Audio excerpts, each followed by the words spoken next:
حدیث مبارک ہے، اولاد کو بددعا نہ دیں۔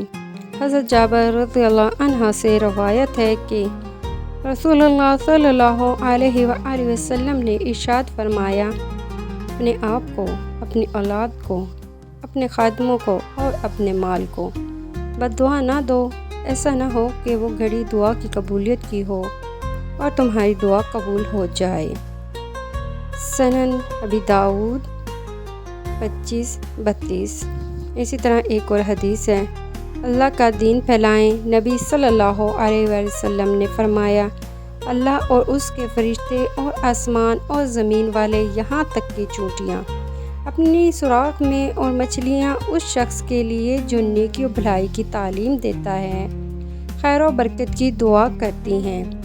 جامع ترمذی 2685 حسن۔